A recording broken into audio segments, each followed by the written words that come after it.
since a minor is able to legally make decisions whereby he or she is able to alter or change physically themselves. I'm trying to like use certain phrases and words so I don't get censored here, but you get the point. You'll understand, okay?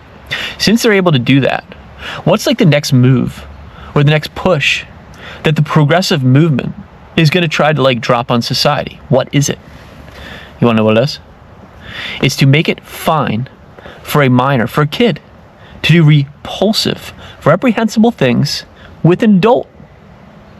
That's where this insanity leads. That's where it goes to, if it's not stopped. You think that's crazy? You think that'll never happen? What if you were to go back in time and tell people 15 years ago even how the world looks, what's acceptable in the world today, how things operate? They'd be like, no way, you're full of it. They wouldn't believe you. Just like you don't believe those statements I just made. But you know what? If things don't change, it will happen. It's getting that bad. Evil is starting to get a real strong grip on the world.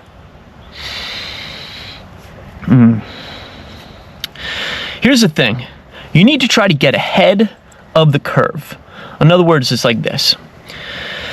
One of the tactics that the progressives will use to try to like win is to get us stuck trying to retake ground that they just took from us. All the while, lurking in the shadows, nursing into existence another nightmare scenario, another terrible thing and terrible idea that they're just going to throw onto the world while we're trying to put out their old fires. All right. And basically, the more we do that, the more we allow them to win.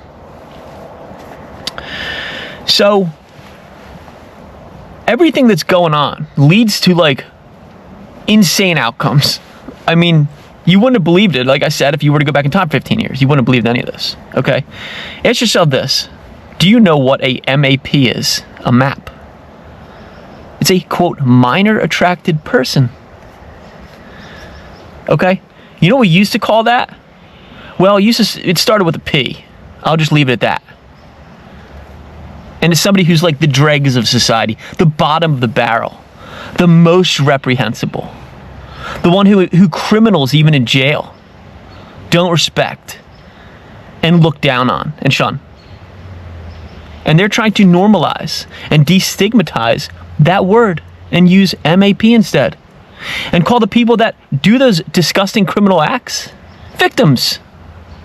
That they're the victims. That's what they are pushing for. Look it up. Now, this type of thing, thankfully, is still a monster that's real small. It's real little. There's still time.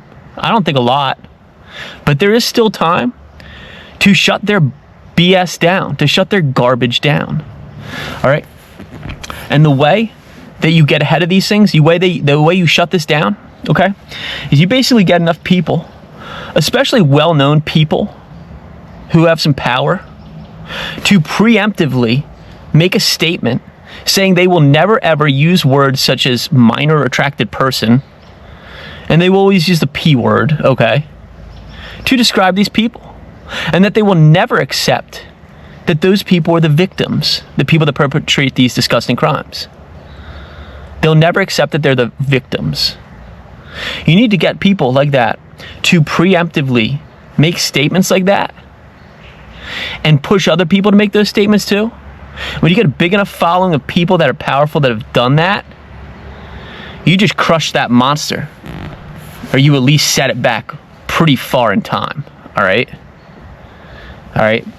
Because this thing needs to be stopped in its tracks, because it's a total nightmare waiting to happen if we don't. And for like the God-fearing Christians out there, we need to step up and speak up against these evils as well. Okay? Basically, like, we need to step up, become bolder and stronger in proclaiming the messages of Christ, and to speak about Jesus Christ more. He's the antidote to this insanity. But it seems, unfortunately, like society is falling farther and farther away from him and falling or moving closer to evil. People got to think about these things. I know it sounds to some people ludicrous, but if you look at the writing on the wall, these are the things that are happening. We don't want nightmares. We don't want more nightmares. That's for sure. There's plenty of them enough already in this day and age. But understand, there's indeed a movement to normalize this behavior, this abhorrent, disgusting behavior. And if those people get their way, I mean, think about it. Can you imagine if they get their way? You talk about a world that's corrupt and disgusting, repulsive, evil, just completely degraded and debased. No one wants that. But I'm telling you, like, if enough good people don't stand up to this and a lot of things, I might add, that are going on, stuff's going to overrun us. Let's stop this and these things, these types of things in general, in their tracks. Let's destroy these things in their tracks, all right, while they're still small. And then we could talk about going back and regaining ground that's been taken.